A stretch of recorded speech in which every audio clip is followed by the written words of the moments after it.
Well, back with Mel again, thousands of miles apart, and we're still talking about the dome. We have an awful lot yet to unpack. This time, you're going to actually look at who is responsible for building the dome. And we've always thought it was Abd al Malik. I always thought it was Abd al Malik. He ruled from 680 to or 685 to 705 up there in Damascus, build the dome in 691, 692. That's what we've always been told. You're going to put some questions concerning that. And then you're going to be looking at the shape of the dome as well, how the shape has changed over the centuries. Oh, this sounds great. Over to you, Mel. Tell us what you found. Okay, so let's just share my slides with you first. Okay, so what's coming up is we're going to see evidence that people believed Umar built the Dome of the Rock, that there were originally different inscriptions in the Dome of the Rock, and we're going to see images of how different the building was at different times. Now, the significance of people believing that it was Umar that built the Dome of the Rock is not that we believe that Umar actually built the Dome of the Rock. It just goes to show that the inscription wasn't there. If there were an inscription saying that Abd al Malik or Al Mamun built the Dome of the Rock, then people wouldn't be going around thinking it was Umar, because it would be flatly contradicted by the existing inscriptions. Okay, so start with this following curiosity. A.J. Juice says, from the early 1100s, we have the church of the Santo Sepolcro in Pisa called the Mosque of Omar. So this was a church that was built to mimic the building which was on the Temple Mount. Okay, and it's a strange one that they called the church the Mosque of Omar. The church is called Santo Sepolcro because it was designed as a smaller copy of Jesus Christ's burial place at the time under the rock of the Mosque of Omar. Now, I've no opinion about this, whether the tomb of Jesus was moved around over the centuries. That's probably controversial. But in any case, the design of Santo Sepolcro is an octagonal shape. It's an octagonal drum on an octagonal main building.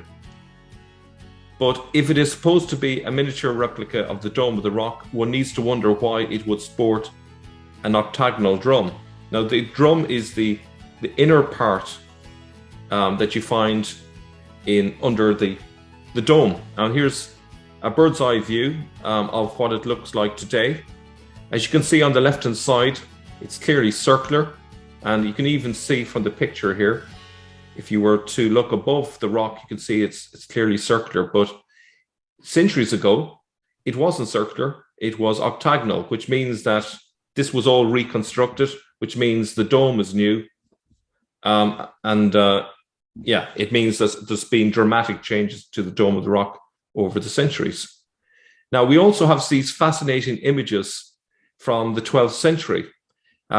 The Dome of the Rock is sometimes referred to as the Temple of Solomon at that time. A coin from Amalric I is thought to show the city of Jerusalem around 1163 to 1174. You can see the image on the left. It lines up with the Holy Sepulchre, the Tower of David, and the Temple of Solomon. Now, if you look at where the arrow is pointing, it looks very different, doesn't it, from what the Dome of the Rock looks like today. It looks more like a tower. It's very difficult really to give a description of what it looks like, but it's the worst dome ever. If you compare it with the image to the right of the same left image, you can see the Church of the Holy Sepulchre has a nice rounded dome, but this one doesn't. So there was something else there that was a very pointy roof, let's say, on it. Let me just jump in here real quickly. So looking at the coin, on the left-hand side, the Church of the Sepulchre with the cross above it is on the right-hand side. The tower is in the middle, and then you're saying the Dome of the Rock is on the left-hand side of the coin there? Yeah. Okay. And you can, which is not rounded at all. Yeah. No, and if you look really carefully, you can see what looks like a crescent moon on the very top. Okay. It's quite hard to make out, but it's there. So that's the one. So it's very different shape. And then on the reverse of a lead seal by Baldwin IV, 1173, 1183 AD, it shows the same symbolism. And again, this time it's the one on the far right is the Dome of the Rock. And you can probably make out the crescent moon, but you can see that it's not a dome. It's basically like a cone-shaped roof, really. Almost like a TP, isn't it? Yeah, yeah. So very different. What does that tell us? Well, there's two independent pieces of solid evidence that it's indisputable that the dome that we see today is not original. It doesn't come from before the 12th century, clearly. So that's significant. And the fact is that the drum itself is octagonal. We're going to see more evidence of that. So far, what we're seeing is people are believing that Umar built it. We have images that show that there wasn't really a dome there. It was more like a cone or a teepee shape. So it's very damaging. Now, this image here is even better. I think it's much clearer. If you look at the coin, the image on the far right of the coin here, it's kind of like an acorn in this one. It's definitely not a dome in the proper sense of the term. And I think you can see the crescent moon there at the very top. It kind of reminds me of a telescope. What would you call that? Where you'd have it, a telescope looking out at space. What do you call those? Planetarium? Planetarium, yeah. It looks kind of like that. The same seal left. Isn't it? It's a huge crescent at the top there. Absolutely, yeah. So it would have been quite a dominant. And it looks symbol. more conical. It looks much more conical than round like it is today. Yeah. So it's clearly, what we have today is very different from what existed at that time. So this is from Baldwin III, 1143 to 1163, so 12th century. And also it's the same seal used by John of Brienne in the 13th century. In the latter case, the Dome of the Rock is crowned with a crescent moon, as you can see. The design of these seals is not detailed enough to provide for clues other than the apparent cone shape of the cupola that rests on a tower-like main building that appears to be crowned by a ring of arcades. It's slightly taller than wide, so we can see that it's a much taller building. It's very different from what it is today. A priest called Johann from Würzburg in Germany confirms the above decorations in the 1160s. He also delivers a detailed observation of the exterior and interior of the Dome of the Rock. He describes 4 doors with beautiful entrances. The most stunning mosaic work was at the upper part of the walls, where each of the 8 sides has 5 windows, except 4 on the sides with the doors, 36 in total. A more elevated, narrow inner wall is completely round with 12 windows. A.J. Juice goes on to say, let me put emphasis on its unclear description.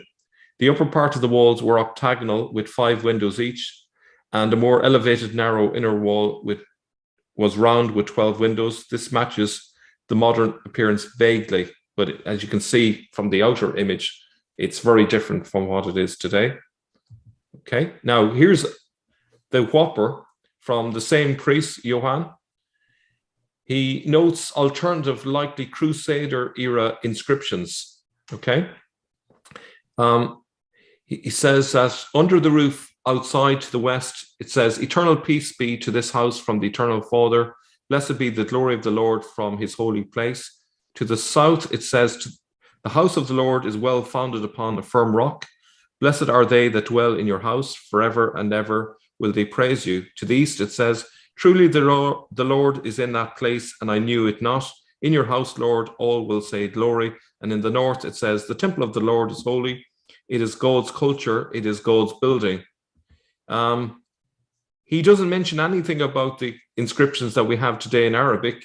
There are different mosaics. It's not clear exactly where this is meant to be. It says under the roof outside. Presume it's on the outer part of the building. But why does he not mention the inscriptions that we know of today? Surely if he took note of these inscriptions were obviously put there by the Crusaders, why did he not mention these other ones? The easiest explanation is because they didn't exist yet. So in the 1170s, Theodoricus, another German and possibly Johann's friend, visits Jerusalem about 10 years later. He also notes the inscriptions in almost identical detail, so that's good corroboration. He describes another mosaic work that seems to be a decoration of an internal structure, but yet not quite anything to confirm what exists today. There's no mention of the supposed Abd al Malik inscription. Instead, he reports this. The inscription reads, "Over the ark of the choir, my house is called the house of prayer, says the Lord. In it, whoever asks receives, whoever asks finds, and it will be open to him who knocks. Ask and be affected, seek and find." This is clearly a Christian inscription. It's taking quotes that you can see from the Gospels. In the upper circle, it says, "Hear, sir, the hymn and the prayer which your servant prays before you, my Lord, that your eyes may be open, your ears attentive over this house day and night. Look down, O Lord, from your sanctuary and from the highest habitation of heaven." And then there's various references to different locations around Israel. And he further notes a commemorative inscription regarding Jacob, but no reference to the Abd al Malik inscription, no reference to the 20-meter inscription that you see today. So I think this is really damning evidence. We also have Benjamin of Tudela, who is told that Umar built the Dome of the Rock. He visits the Temple Mount around 1171. And I won't read all of it, but basically in the midst of what he reports, he says, "Upon the site of the sanctuary, Umar bin al-Khattab erected an edifice with a very large and magnificent cupola, into which the Gentiles do not bring any image or effigy, but they merely come there to pray." So why does Benjamin, who's Jewish, why does he not know that there's an inscription to do with Abd al Malik or possibly al-Mamun? Why does he have the impression that it was Umar that built this? I would suggest that it's just evidence that the inscription didn't yet exist. I don't know if you want to comment on any of this. Yeah, I'm going to comment on all of these, but I think this one particular is fascinating because look at even the gates: Abraham, David, Zion, and a gate of Gushbat. This is not Islamic at all. These are all Jewish. This is absolutely, I would suggest that he calls it the Templum Domini. That is a Latin name. So you've got to ask what's going on in the 12th century if this is not doesn't look Islamic at all. Nothing that I can see is Islamic about this. Yeah. Now, there's obviously, we have to take into account that the Crusaders have taken over Jerusalem. But even still, there's only two possibilities. Either the Crusaders took over the Temple Mount and found no inscriptions there, which would account for why there's no reference to them, or they did find them and destroy them. But what doesn't make sense is for these inscriptions to be there and no one notices them. No one says anything about them. No one reports them, which is very odd, especially when other inscriptions are reported, and yet these are passed over in silence. Now, we're in the late 12th century, and still we don't see anything that what we have today. Go ahead. Okay, so Ali is another visitor. He doesn't mention the inscriptions up high. A few years later, before the reconquest of Jerusalem by Saladin in 1187, Ali of Herat provides for substantially altered measurements. The Dome of the Rock in its current external state of architectural dimensions. This opens a window for upgrades to the extant structural appearance in the Dome of the Rock from between 1033 to 1187, most likely fall into the patronage of the Crusaders. Ali of Herat did not overlook artistic works elsewhere. For example, he describes how beneath the rock was enameled work all round, but not inscriptions or mosaics up high. Instead, Ali describes Quranic verses in gilded mosaics above the entrances, and there's a quote there, yet he doesn't mention the inscriptions that are meant to be above the arcades. So he only sees Quranic verses above the entrances, but not above the arcades. And he's clearly an Arabic speaker with a name like Ali. You know, he could have read these, and how come he doesn't report them? I would suggest that this is pretty good evidence that these inscriptions still don't yet exist in the 12th century. Just so just so I'm clear on this, you're saying that there are Quranic inscriptions now. We're talking about 1187, late 12th century, but they're not in the place they should be. They're over the domes, the doors. Yeah, they're just above the entrances. So it's the first attempt to include Quranic verses. Okay, as I say, it's just a few years before the reconquest of Jerusalem. So presumably Muslims got some control back of this Dome of the Rock, and they start putting in these verses, and they're just in the entrances. But there's clearly no mention of any inscriptions above the arcades. I think this is really damning stuff. I'd like to hear Muslims tell me how is this possible that the 20-meter inscriptions above the arcades are not mentioned. That's, to me, is hard to fathom if they existed. I don't think they existed yet at this stage. Mm-hmm. Okay. Now, just moving on. Imad ad-Din doesn't mention any sign of the inscriptions in the late 12th century. He was under the patronage of Saladin. He describes the interior of the Dome of the Rock, leaving the presence of mosaics and inscriptions out. And he basically says they had adorned it with images and statues. He's talking about the Crusaders, set up dwellings there for monks and made it the place for the gospel, which they venerated and exalted to the heights. Over the place of the Prophet's holy foot, they set an ornamented tabernacle with columns of marble, marking it as the place where the Messiah had set his foot, a holy and exalted place where flocks of animals, among which I saw species of pig, were carved in marble. Clearly, the Crusaders were having a bit of fun there by carving out sculptures of pigs, knowing well that the Muslims would not have been too happy with that. But what he leaves out is he doesn't mention anything about mosaics or inscriptions. Why not? So I think that's, again, just confirms that the absence of these. Late 13th century, still no mention of the mosaics or inscriptions. The Mamluk Az-Zahir Babers seems to have commissioned a restoration of the building and the external mosaics between 1260 1277. And the Mamluk Sultan of Egypt, Muhammad ibn Kalaun, orders another restoration of the mosaics and adds his commemorative inscription in 1318. During his reign, the south wall of Al-Aqsa is also built or rebuilt, but there is still no extant description of mosaics and inscriptions. So again, it's pushing on further and further in time with no mention of the inscriptions. Then we have Ibn Taymiyyah, the 14th century.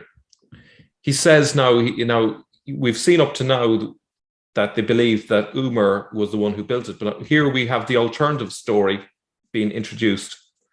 He says it was Abd al Malik who built a dome over the rock during his reign, following the civil war that broke out between him and Ibn az-Zubair.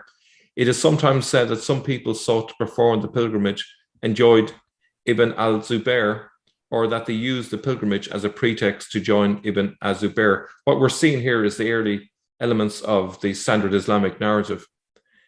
A.J. Juice says, it is puzzling that Ibn Taymiyyah is so sure about the builder, given that an alleged interior inscription would say otherwise, in other words, Al-Mamun.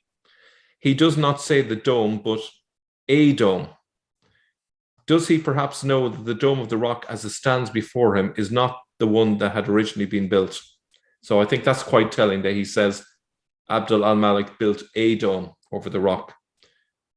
Now, going on, by erecting a structure over it, Abd al Malik increased the reverence for the rock and held it covered throughout the year so that growing numbers should flock to Beit al-Maqdis for pilgrimage and be deflected thereby from going to Ibn az-Zubair. People followed the religion of their king. It was since that time that veneration of the rock and Beit al-Maqdis assumed a proportion hitherto unknown among the believers. So what's interesting is, up to Ibn Taymiyyah, there is no mention of any inscriptions. There's confusion about who built the Dome of the Rock. And then all of a sudden, matter-of-factly, Ibn Taymiyyah says, no, it was Abd al Malik that built the Dome of the Rock, not Umar. So this doesn't add up. There's something fishy in all of this, I would suggest. Why did people think it was Umar up to this point? And then suddenly he's suggesting now this Abd al Malik. I think this is a narrative that's been concocted to explain the origin of the building that's there. Again, in 1355, Ibn Battuta mentions interior ornaments, but no dedicatory inscriptions. So we're talking 14th century. We would expect the presence of dedicatory inscriptions. He mentions none of them, including Al-Mamuns. So we're still getting very late. And then the Dome of the Rock is destroyed by fire, and yet no mosaics apparently needed to be repaired.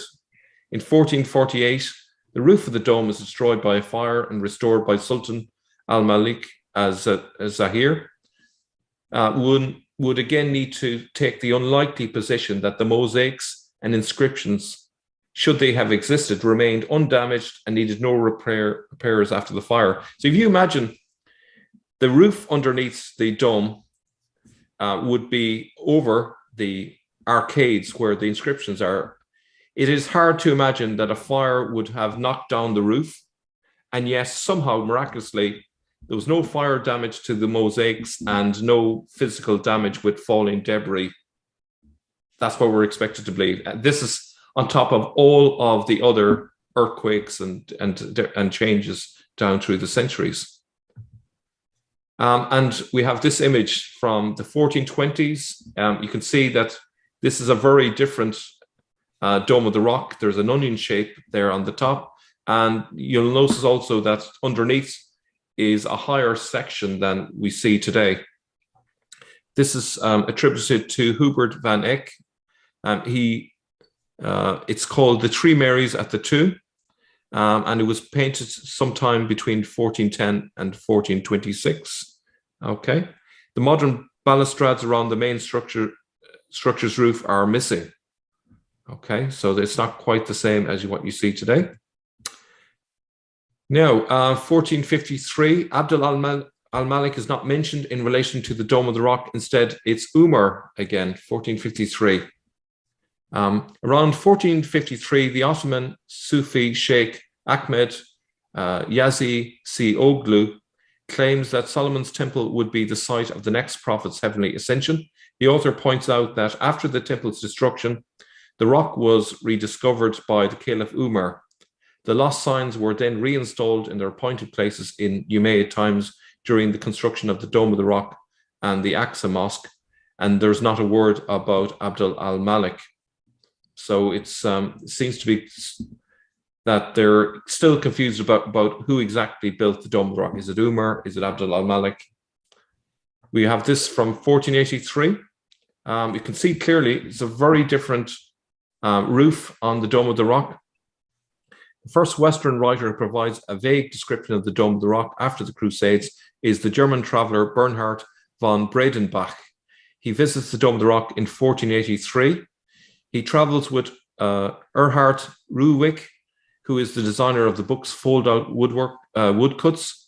In the detail of his account, the onion-shaped dome with its access hatch, as well as the octagonal drums, stand out. So you can see clearly that the Dome of the Rock still hasn't been built as it is today.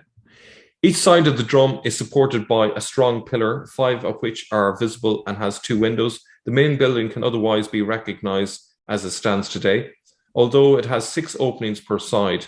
In the modern version, the cupola is held by 4 pillars and a circular drum, and the main building has 7 arched openings per side.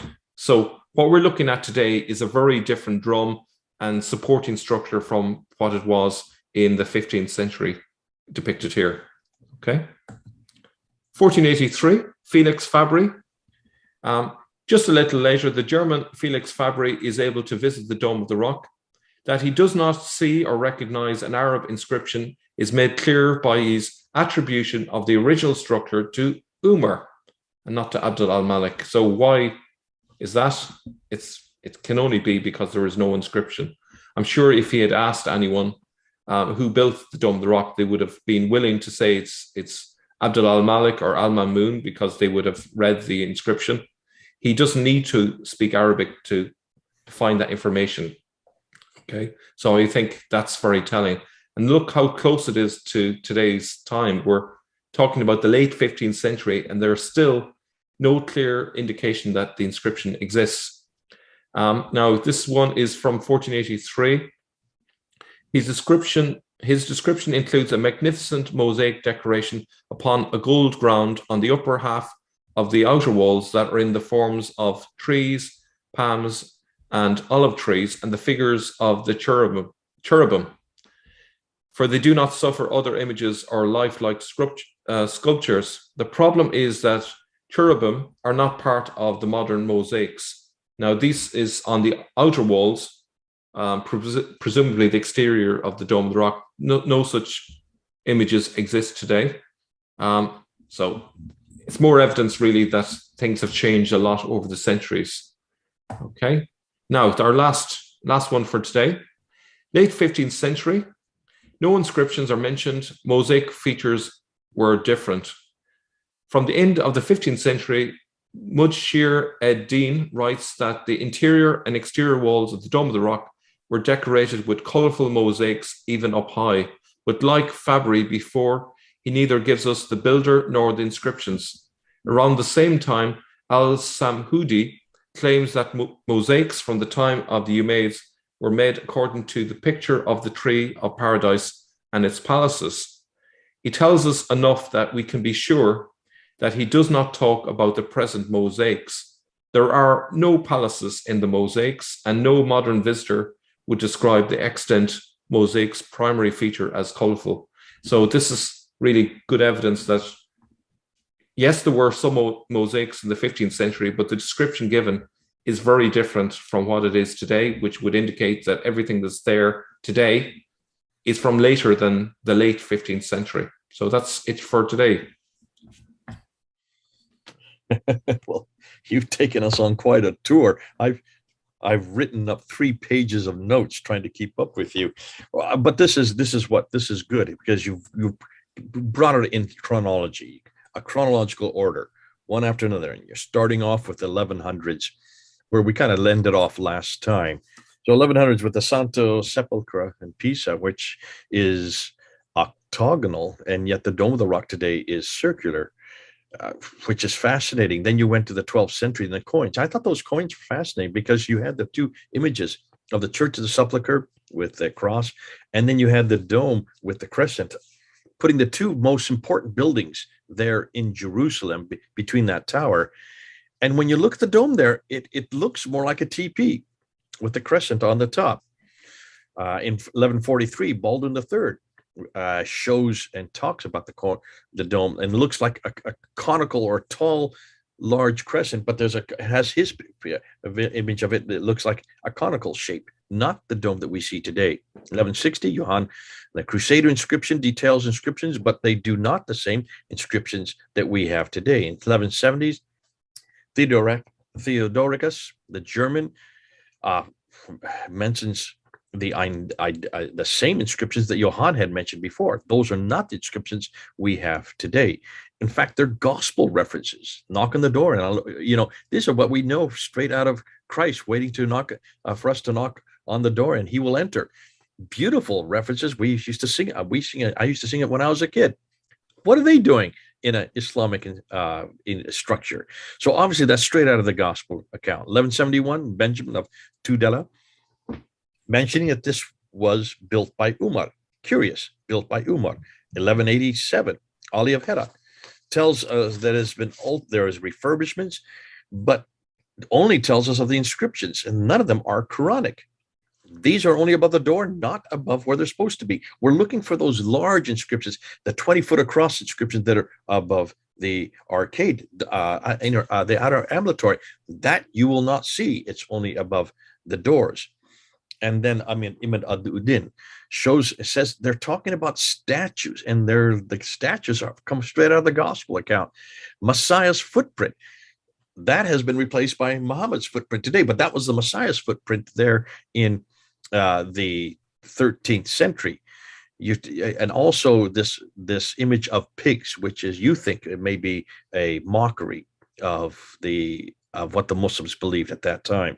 1260, you have Az-Zahir Baibar, along with Kalaun, who talks about the refurbishment happening now we're getting into the 13th, going into the 14th century.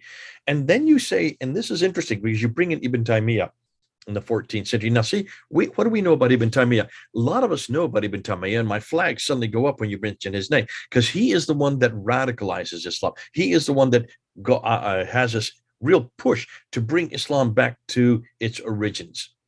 And he is not at all liked. In fact, he is thrown into prison. He dies in prison because his message is not at all acceptable in that part of the world. Most people look at him as the great reformer without thinking, if he reformed much, then why didn't he have much of a following? His following comes much later, but he is the first one that mentions Abd al Malik's name.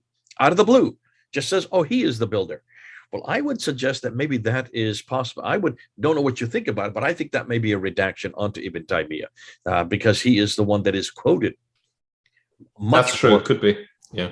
by the Arabians who come much later. And they are the ones that probably quote Ibn Taymiyyah and maybe have given him that reference. So I would suggest that this is even much later, probably the 1700s. We'll get to that later. 1355, Ibn Battuta, no reference to any inscription. 1448, we're now into the 15th century. The dome was destroyed by fire and then repaired again. If you destroy the dome by fire, you brought a very good point. That would mean that also the ambulatories below it would also have been destroyed. No wonder we don't have anything from that early. But we're all now into the 15th century. Hubert van Eyck shows pictures it. You showed a good picture of it. Here, I'm just going to show it again. Take a look at that picture. That is not the dome that we see today.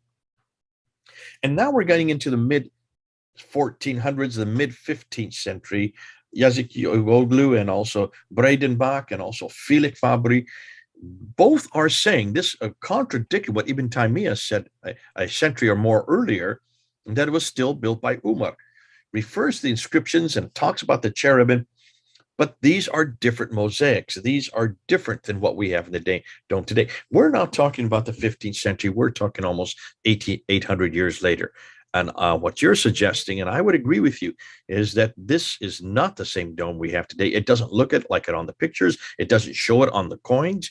It doesn't show it on the descriptions we're getting of it. It doesn't show it from the people who have gone there and actually talked about it and referred to it. It is not the dome we're talking about today. Well, okay, you've got me. You whetted my appetite. At some point, you're going to have to tell us when you think, or when A.J. Deuce thinks, the dome that we see today actually was created, because we're now into the 1400s, the 15th century, 800 years after Muhammad, 800 years, almost 800 years after Abd al Malik, and still we don't have the dome that supposedly he built in 691. We're now in 1483, and we still don't have his dome. Good stuff. Terrific stuff. People, listen, don't get upset with Mel and don't get upset with A.J. Diaz. They're just following the pictures. They're following the coins. They're following the descriptions. That is what we have to do as historians. Everything you have been told comes probably from the 1700s and the 1800s, redacted back to Ibn Taymiyyah in the 1300s. But be careful. Don't go to rejections. Don't go to what Muslims are telling you today.